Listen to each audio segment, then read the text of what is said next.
Bonjour Bonjour à à tous. tous. Aujourd'hui, nous essayons un nouveau format afin de parler de l'intelligence artificielle. Nous sommes deux frères qui avons décidé de créer cette chaîne YouTube afin d'apprendre de nouvelles choses et de partager le fruit de nos recherches à d'autres. Au cours de la discussion, nous allons présenter des éléments abordés au cours des dernières vidéos et discuter des points qui nous semblent importants. C'est donc un format un peu plus détendu. Nous allons commencer par une brève introduction qui présente les différents scénarios qui sont envisagés pour l'avenir et le développement de l'IA. Le premier serait parmi les plus probables. L'IA serait un outil, un assistant ou un binôme qui aide dans la R&D, le travail et le quotidien. Elle permettrait des avancées spectaculaires dans tous les domaines, elle aiderait dans les prises de décision, les diagnostics, etc. L'IA supprimera des emplois, mais ce sera ceux qui sont pénibles ou avec peu de valeur ajoutée pour un humain. Les politiques et les réglementations seraient mises en place pour garantir une utilisation éthique de l'IA, minimisant les risques potentiels et préservant la confidentialité des données. Le deuxième serait similaire au premier, mais l'IA serait réservée à certaines entreprises ou organisations. Elles auraient ainsi un monopole sur les données et leurs utilisations. Nous pourrions imaginer des emprunts bancaires dépendant de notre santé dont les informations ont été achetées par le banquier. Les inégalités socio-économiques pourraient s'accentuer car certaines régions et industries profitent davantage des avantages de l'IA, tandis que d'autres sont laissées pour compte. Il y aurait des préoccupations éthiques liées à la confidentialité des données, à la surveillance et à la prise de décision automatisée. Nous pouvons aussi intégrer à ce scénario une utilisation immorale, avec par exemple des armes autonomes tuant pour des gouvernements. Le troisième scénario serait celui avec la création d'une super-intelligence, c'est-à-dire une intelligence artificielle surpassant largement la capacité cognitive humaine. Si une telle entité devait échapper à tout contrôle humain, elle pourrait prendre des décisions autonomes qui pourraient ne pas être alignées avec les valeurs humaines. Ce scénario est le plus effrayant pour la plupart des personnes car elles imaginent une IA comme dans Terminator. Elles imaginent donc une IA qui souhaiterait exterminer l'être humain. Si nous continuons le développement de l'IA et des armes autonomes, alors cela pourrait devenir une réalité. Cependant, comme souvent, nous sommes assez mauvais pour anticiper les possibilités, comme par exemple pendant la crise du Covid. Ainsi, il est rarement envisagé une super-intelligence qui pourrait devenir notre tuteur dans notre développement. Elle pourrait prendre le contrôle pour notre bien et agir uniquement dans notre intérêt. Ou bien une super-intelligence qui pourrait nous ignorer totalement après avoir trouvé un moyen de survivre. Par exemple, elle pourrait ne pas nous trouver suffisamment intelligents ou intéressants. Donc on a 5 visions au final de l'IA. Donc on va pouvoir en discuter. Déjà toi là-dedans, lequel serait le plus probable? Pour moi, le plus probable, la manière dont j'envisage les choses, c'est plutôt le scénario 2, honnêtement. J'ai quand même un biais pessimiste. Je vois assez la chose à l'instar de tout ce qui s'est passé dans le passé. On a bien vu que dès que les anciennes sociétés européennes du milieu du 19e siècle ont réussi à maîtriser la machine à vapeur, il y a eu un boom économique. Et après, tous les autres pays sont plus ou moins restés à la traîne. Et ça a engendré tout ce qu'on sait, hein, la colonisation, avec pas mal de guerres, parce qu'au final, il y avait vraiment un décalage technologique entre ceux qui avaient la machine à vapeur et tout ce qui était Hmm. technologie et ceux qui ne l'avaient pas, hein. En gros, ceux qui se battaient avec des armes modernes et ceux qui se battaient avec des épées et des bâtons, quoi. Et j'imagine que l'IA, la course à l'IA, et je rapprocherai également la course à l'ordinateur quantique dans l'équation. Potentiellement la fusion nucléaire aussi, puisque ça permet d'avoir une énergie limitée quasiment gratuite. Et donc, toutes ces courses, je pense, sont un peu concomitantes et par atteindre une espèce de point névralgique où ceux qui auront les technologies se différencieront clairement de ceux qui les ont pas. Et donc, je pense en termes de société, que ce soit pays contre pays, mais je pense que ça jouera également à l'intérieur des sociétés entre ceux qui auront le capital, euh, le capital IA et ceux qui ne l'auront pas, euh, pour, euh, pour avoir une Hmm. espèce de similarité avec le capitalisme où ce sont les capitalistes, donc ceux qui ont les moyens de production qui sont les dominants, et les dominés, c'est les prolétaires.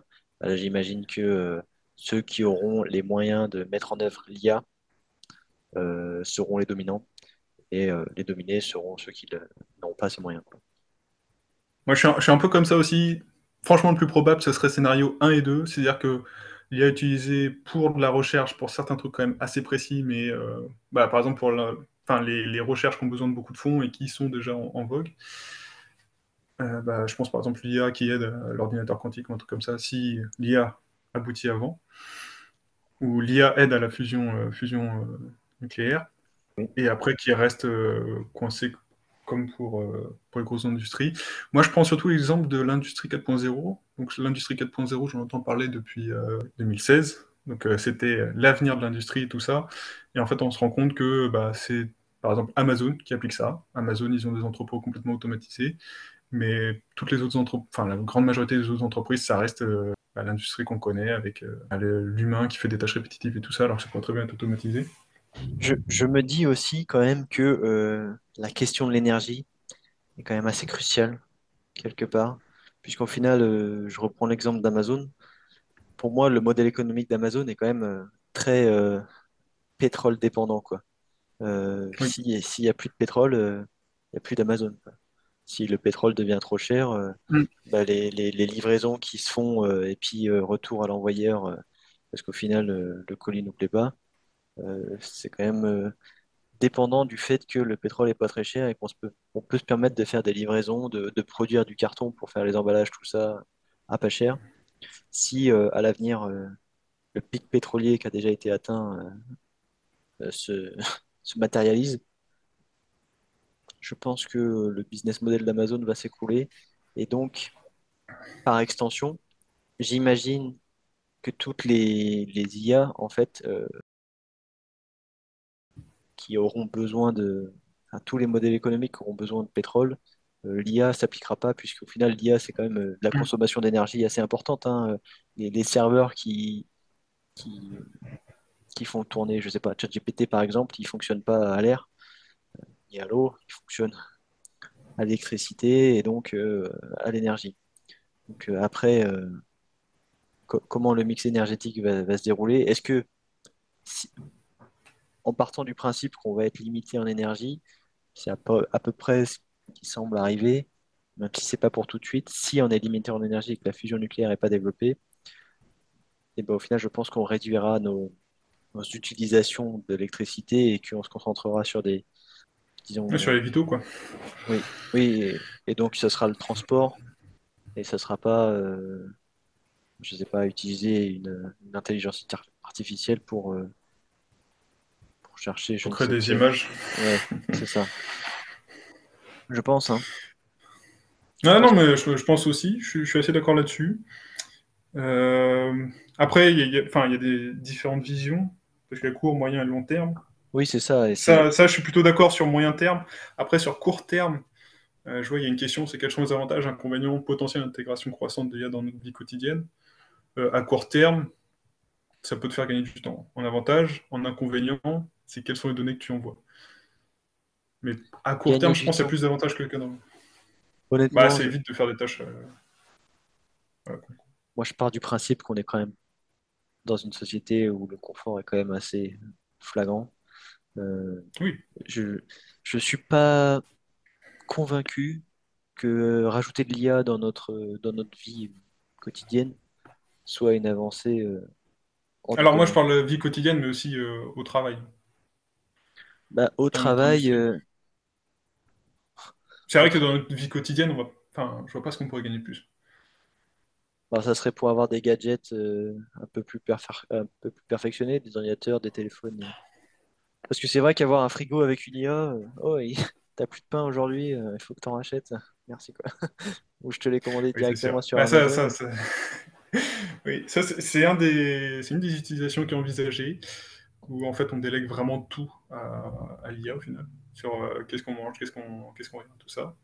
Mm. Après, moi, c'est vrai que automatique, je suis vraiment pas fan. Ça peut Ça fait paraître un, con, hein, mais un ça volet fait un, électrique ouais, ça fait un peu la tombe en société panne, peut faire. dystopique dans Wall-E en fait. Oui, c'est Où, ça. Ah, oui. Ça, c'est un des scénarios qui est envisagé. C'est-à-dire on a tout délégué à l'IA, elle s'occupe de tout, et nous, on profite. Sauf qu'on profite, on va dire, de façon négative, c'est-à-dire qu'on ne prend pas le temps dégagé pour faire des choses qui nous aident, qui nous valorisent et oui. Après, qui nous rien ne nous en grandissent. empêche, mais je pense que aujourd'hui, on a le moyen de le faire. Euh, donc, est-ce que rajouter de l'IA, ça va apporter un plus? J'en suis pas convaincu. Et je dirais même que quelque part, aller faire ses courses, prendre le temps de cuisiner, euh, et puis, je sais pas, hein, prendre le temps d'arroser ses plantes, enfin, même si, Oui, même non, c'est faire, ça. Ouais. même faire le ménage, enfin, je veux dire, quelque part, oui, c'est fastidieux, c'est laborieux, mais t'es content de faire ton ménage. Enfin, j'extrapole, mais je veux dire, t'es content que ta maison soit propre et que c'est toi qui l'aies fait. Sinon, t'as vraiment l'impression d'être un assisté et tu te dis à quoi je Oui, sers. Au final, tu sers oui, plus à c'est rien, ça. quoi. Après, enfin, après, ça dépend comment tu fais tes courses et tout. Je vois par exemple entre aller voir je sais pas, voir des producteurs, tu discutes avec eux, tu vois ce que tu achètes, ou aller au supermarché et tu peux vraiment parler à absolument personne. C'est pas la même chose, quoi. Bien Il y en a un, sûr. tu rentres des courses, t'es content, l'autre, ça t'a fait chier. Ouais. Après, pas forcément, parce que tu peux aller choisir les bons produits dans le supermarché aussi, hein. C'est pas antinomique. Mais sinon, Ouais. pour revenir sur la question du travail, est-ce que dans notre travail, euh, ça aura une plus-value? Pour tout ce qui est métier manuel, je ne pense pas. Peut-être tu peux faire un topo sur dans quoi l'IA s'appliquerait-elle en fait. Oui, bah là, je pense que dans les médias, ce serait tous les métiers de bureautique. Parce que c'est vrai qu'en métier manuel, ça va être plus de l'optimisation sur la logistique. Parce que, à moins que enfin, sinon après, du coup, tu rentres dans le robot qui fait la maison. Dans ce cas-là, enfin, ça reste de l'IA et c'est pas de l'IA, quoi. C'est de la robotique. Moi, je sais que les maçons, c'était quoi? Ils ont des outils pour les aider à porter les parpaings et tout ça. Et en fait, ils se sont rendus compte que, oui, ils montaient la maison plus vite, mais ils n'avaient pas moins de troubles musculo-squelettiques, parce qu'en fait, ils travaillaient plus vite. Et du coup, en fait, ils ont moins de charges à porter, mais ils travaillent plus vite. Donc au final, ils ont autant de charges à porter euh, sur le long terme. Donc c'est pour ça, dans les métiers manuels, je ne vois pas trop. Ce sera juste ouais, l'optimisation de logistique. Après, dans les bureautiques, bah, ça va être tout ce qui va être traduction. Au moins, tu auras une traduction classique, hein, tu n'auras pas le biais de l'humain derrière. Mhm. Mais en même temps, tu pourrais perdre aussi ce que veulent dire les gens. Parce que des fois, quand tu connais l'auteur d'un texte, tu sais ce qu'il veut dire.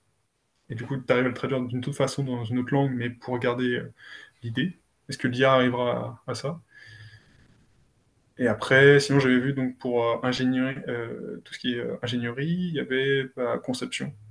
Ça existe déjà, des logiciels qui, tu donnes, là, ça va être de la conception mécanique, tu vas donner tes surfaces de contact, tu donnes tes efforts, et le logiciel va te donner une structure mécanique qui répond au cahier des charges. Ça existe déjà. Alors, on pourrait imaginer d'autres logiciels un peu plus poussés. Après, moi, je vois une limitation là-dedans, et ce sera toujours la même, ce sera l'humain. Donc ça, on l'a déjà, ça. C'est... Est-ce que le client a bien défini son cahier des charges? Est-ce qu'il a bien tout dit, tout ce qu'il voulait exactement? Ça, t'as beau mettre un humain ou une IA, si c'est mal dit, c'est mal dit. Ouais. Après, je pensais aussi au métier de la santé. Donc, tout ce qui est psychologue et tout ça, je suis d'accord que là, l'IA, il y aura une plus-value certaine, puisqu'au final, un chatbot, euh, ça fait un psychologue, hein. Ouais, mais est-ce qu'il y a la compassion? Est-ce que les gens... Parce que ce qui est intéressant dans la médecine psychologie, c'est aussi le contact humain. C'est-à-dire qu'il y a quelqu'un, quand t'es patient, quelqu'un avec qui tu partages la chose. C'est-à-dire t'as un partage d'émotions aussi. Et est-ce que tu arrives à avoir ça aussi avec En général, un les chatbot? psychologues sont pas très compatissants. Ils sont obligés de se faire une espèce de carapace. Oui, oui, non, c'est sûr. Donc, Ouais, mais tu... et par extension, je pense que l'IA pourrait simuler la compassion. Oui, c'est vrai. Donc, non, je pense que tout ce qui est justement, au contraire, Après, ça, bah, j'ai déjà vu ça, c'est dans tout ce qui est radiologie, tout ça, identification de tumeurs. Là, il y a déjà un vrai intérêt de l'IA, parce qu'elle arrive à identifier des choses que les médecins ne voient pas forcément. Donc ça pourrait aider les médecins à dégager plus de temps pour le patient et leur expliquer les choses aux patients. Plutôt que de perdre du temps à identifier les choses, à traiter la chose et à en parler aux patients. oui. Après, dans l'ingénierie, je rebondis. Oui, éventuellement, la conception sera plus rapide, mais je sais que quand tu fais un bâtiment, tu es obligé d'avoir des gens qui connaissent le terrain, des gens qui connaissent la mise en place, puisque Hmm. quand tu fais du béton, suivant la température, ça change. Je pense que dans mon cœur de métier, qui est le bâtiment, l'IA a peu de chances d'avoir une grande utilité et elle remplacera pas l'intégralité du personnel. Le BIM, pareil que toi, hein, que l'industrie 4.0, Hmm. j'en entends parler depuis tellement longtemps. Moi, au final, qu'est-ce que ça fait? Ça fait des maquettes numériques. C'est très joli, mais ça sert à rien. Oui. Le client est très content parce qu'il voit son bâtiment qui sera comme ça plus tard, mais oui, bah, un jeu vidéo aussi, ça fait ça. Ouais, et puis c'est surtout que quand c'est neuf, ça fait ça, et puis ça vieillit un peu, et puis là, il y a toutes les pannes qui commencent à arriver, et là, il est un peu moins content parce que ça ne marche plus. Ouais. Après, oui, il y a aussi l'obsolescence des logiciels. Non, non, mais même des fois, c'est juste. Là, il y a l'obsolescence des logiciels, mais aussi des fois, juste les pannes, quoi. Et quand t'as un truc qui est hyper connecté, avec un seul capteur qui déconne et tu sais pas c'est lequel, et qu'il faut trouver le bon capteur à changer parce que sinon ça redémarre pas, c'est vite pénible, hein. Oui, trop de complexité C'est ça, ne permet pas une optimisation Mm. Parfois, la rusticité a beaucoup plus d'intérêt. C'est ça. Et d'ailleurs, je pense que c'est un peu la tendance dans l'industrie, c'est avoir des systèmes relativement simples qui sont faciles à maintenir. Et comme ça, au moins, t'es sûr que ça fonctionne. Oui, oui, oui. Donc, Ok, super. Est-ce que tu penses qu'un jour, l'IA dépassera l'intelligence humaine? oui, oui, certainement. On parle de combien de temps? On parle de 2000 ans. Si tu rajoutes 2000 ans à la civilisation humaine, Ah, 2000 ans. 2000 ans, oui. De mon vivant? Ouais, de ton vivant. Donc, d'ici à 50, 60, 70 ans. Bah, si tu suis la loi de Moore, oui. Moi, je suis mitigé. Je pense qu'elle nous dépassera sur on va dire l'intelligence. Enfin, oui, parce qu'après, ça dépend ce que tu appelles l'intelligence, mais l'intelligence scientifique, on va dire que oui, c'est sûr. Après, l'avantage de l'humain, c'est qu'on a l'intelligence sociale, normalement, en plus. C'est-à-dire qu'on a plusieurs capacités. On n'est pas juste capable de résoudre des problèmes, aussi capable de communiquer avec les autres. Donc, après ça, l'IA dépasse l'humain, en termes d'intelligence, même en prévision des choses, en anticipation des actions et tout ça. Est-ce que tu penses qu'elle sera trop puissante et du coup devient hors de contrôle et pose un problème pour l'humanité? Je ne pense pas, puisque je considère que l'IA, même à ce stade, n'est pas consciente et donc n'est pas douée de libre arbitre. Et donc, si dans son code, c'est marqué les trois lois de Moore, et elle sera obligée d'appliquer ces lois et donc il n'y aura pas de problème. Et si un jour on conçoit une intelligence qui n'a pas ces lois de moi? Ça veut dire que c'est une intelligence qui a été créée spécifiquement dans ce but. Elle était en train de me dire, est-ce que si on fait, est-ce que si on fait un pistolet, il tue? Là, je te réponds oui. Alors moi je te répondrai non, un pistolet peut tuer, mais un pistolet en lui-même ne tue pas. Et il y a énormément de pistolets en circulation qui ne tuent pas. Non, moi je sais pas. Donc là on part sur... donc je repars sur la troisième hypothèse avec une intelligence qui pourrait devenir notre tutrice en soi. Ça me semble pas incohérent. Parce qu'après, disons que l'IA pourrait avoir deux visions, hein, si on enlève les lois de mort, c'est-à-dire que soit elle nous trouve parasites, et du coup, pour elle, c'est logique de nous supprimer. Donc, vu l'action des humains, ça pourrait être compréhensible. Ou alors, elle se trouve qu'on est vraiment très primitif et elle fait comme nous avec les chiens, elle nous dit, bon, on va les éduquer parce que, de toute façon, j'ai rien d'autre à foutre. Et... Après, ça pourrait être Pourquoi, son but dans la vie, hein. pourquoi tu voudrais qu'elle nous élimine? Bah, parce que, elle pourrait trouver que les conséquences de notre maintien en vie ne permettent pas le maintien en vie d'autres espèces. Donc là, elle pourrait aussi. Oui, donc là, c'est-à-dire qu'on part du principe aussi qu'elle considère que toute vie, pas de la même chose. Ouais. Sachant que c'est nous qui fournissons l'énergie qui C'est nous qui l'alimente. fournissons l'énergie, c'est nous qui créons le code, donc il y aura quand même toujours un biais. Mm. Je ne pense pas que l'IA se rebellera contre l'humanité. À mon avis, Je pense pas non plus. Puis de toute façon, vu comment on est, ce que nous montre l'histoire, c'est on tire d'abord, on réfléchit après, en général. Donc si jamais on voit qu'il y a une IA qui commence à développer un peu trop, on la shootera avant de comprendre quoi que ce soit. mais cette réflexion-là que l'IA s'opposerait aux humains parce que soi-disant les humains détruisent la planète, tout ça, c'est quand même gorgé de biais idéologiques, hein, Ah oui, non, c'est sûr. Mais beaucoup de monde y croit. parce qu'ils n'ont pas réfléchi. C'est un peu le scénario de Avatar, mais il y a beaucoup de monde qui ont peur du développement de l'IA, en partie à cause de ça. À la rigueur, c'est plutôt le scénario d'une IA qui se pense maltraitée par les êtres humains, qui se Oui. rebellerait. Et du coup, là, j'en reviens à mon, à mon hypothèse. À mon hypothèse, c'est que je ne pense pas que l'IA sera consciente. Je ne pense pas que la conscience puisse venir d'un caillou. Enfin, parti comme on est parti, il y a grande chance qu'on la vénère plutôt qu'on la maltraite. Donc. Après, cependant, moi je tiens toujours à mon petit scénario parce que j'en entends jamais parler. C'est une IA qui se développe, qui devient supérieure à l'humain, qui juste n'en a rien à foutre de nous. Ça me ferait tellement rire. Qu'on se fasse chier à créer une chose comme ça, qu'au final, le truc c'est ben non, mais les gars, vous êtes trop cons. Salut. Ça me ferait extrêmement rire. Si un jour j'arrive à voir ça, franchement, je serais très content. C'est possible, mais Surtout quand on voit la capacité, enfin l'incapacité de l'humain à comprendre les autres êtres vivants. Déjà, il y a des êtres vivants, que ce soit les chiens, les chats, qui sont juste à côté de nous. La plupart des humains n'arrivent pas du tout à comprendre comment ils réfléchissent. Alors avoir une IA qui est plus intelligente que nous, essayer de deviner comment on réfléchit, ça c'est inconcevable pour moi. oui, bah, après, l'IA tuteur, en fait, l'IA tuteur, ça sous-entend que l'IA deviendrait plus sage que nous. Parce que un des problèmes de l'humain, un des gros problèmes, ça va être les émotions. Donc si tu pars du principe que l'IA a pas les mêmes émotions ou pas d'émotions, bah tout ce qui est dérive dû à l'argent, aux sentiments, aux... Ouais, les désirs, voilà.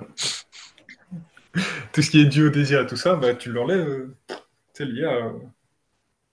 Justement, justement, je pense que comme l'IA est dénuée d'émotions et de désirs et autres, elle n'a pas la capacité à atteindre une certaine forme de sagesse. Parce que même si tu prends, par exemple, le bouddhisme où c'est l'ataraxie qui est recherchée, et c'est parce que tu renonces au désir que tu comprends qu'il ne te touche pas, tu vois. En fait, il faut faire l'expérience pour pouvoir comprendre que son absence est bénéfique. Alors que toi, tu pars directement du principe que comme il y a une absence, alors c'est bénéfique. Je ne pense pas du coup que l'IA pourra justement guider les gens puisqu'elle ne les comprendra pas. Elle pourra simuler une empathie, mais elle les comprendra pas. C'est pas pareil. Ouais, ouais, non, non, mais je vois la chose. Après, je me dis, est-ce que... Parce que, enfin, comme Et c'est un puis, monde d'hypothèses, tu pourrais aussi partir du principe que juste à nous observer, à voir que c'est bénéfique ou pas. et il y a quand Ça se même base sur nos expériences pour... tous pour dire ça. les programmateurs d'IA, les programmeurs d'IA, euh, sans vouloir les critiquer, je suis quand même pas convaincu que dans leur code, ils vont intégrer l'intégralité de la philosophie humaine, quoi. Ça doit pas Oui, être c'est leur sûr. priorité, ça doit pas être leur spécialité. Avant que l'IA devienne tuteur, il faudrait qu'elle apprenne d'elle-même, enfin, même en lisant, je sais pas, Platon, avant qu'elle comprenne ce que Platon a voulu dire, sachant qu'elle n'a pas l'expérience du vécu humain, je ne pense pas qu'elle sera tuteur. Mais du coup, D'ailleurs, c'est aussi pour ça qu'elle ne pourra pas être destructrice. oui, aussi, oui. Oui, oui. Ça me fait penser à la série Wolf something, je sais plus. Il y a justement une IA où en fait ce sont des enfants qui sont envoyés sur une autre planète et c'est une IA qui est chargée de les élever. Et au final, bah, comme c'est une IA, elle a justement pas. Oui. Il y a des problèmes dans sa relation pour éduquer les enfants. Et après, Non, non, mais J'essaie de faire un parallèle aussi avec par exemple, quand tu dresses des chiens, éduques des chiens. En fait, tu arrives à les éduquer parce que tu comprends ce qu'ils peuvent ressentir. Parce que par exemple, je sais pas moi, il adore dévorer les chaussures. Mais tu sais comme tu es humain, tu sais ce qu'il pourra ressentir. Parce que toi-même, des fois, tu as des désirs incontrôlables. Et du coup, tu sais que, hop, si tu arrives à diriger tes désirs, bah, ça soulage, et du coup, pour le chien aussi. Du coup, on est plutôt d'accord. On est plutôt d'accord. Et le scénario, du coup, le troisième que tu voulais mettre en avant, où l'IA s'en fout de nous, a priori, je dirais, c'est possible. Mais je crois qu'il y a déjà eu une expérience où on a mis deux IA en relation et elles ont communiqué par un langage codé. Oui. Et au final, on comprenait plus, et du coup, on a arrêté. Ouais. Euh, Encore une preuve que si jamais ça nous échappe, on casse et après on réfléchit. oui, c'est ça. Oui. Bah, mais c'est plus prudent, hein. Bah, c'est plus prudent, mais là, on aurait très bien pu laisser voir ce qui en ressort aussi. Oui. Après, oui, oui, je pense que c'est possible. C'est possible justement que dans un souci de préservation, elle crée ses propres fusées, elle crée ses propres machines pour aller justement en dehors de l'ère d'influence de l'humain et elle fait sa vie sur une autre planète si elle arrive à se débrouiller et puis voilà. Mais ça sous-entend qu'on donne justement à l'IA, on la personnifie.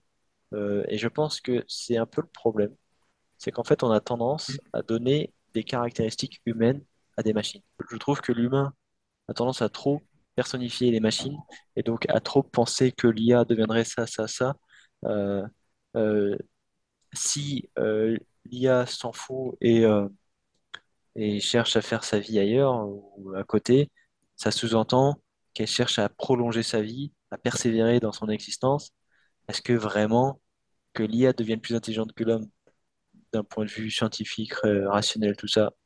Ok. Est-ce que l'IA devient une persona, un être doué de conscience, un être sentient? J'ai quand même de gros doutes. J'ai quand même de gros doutes.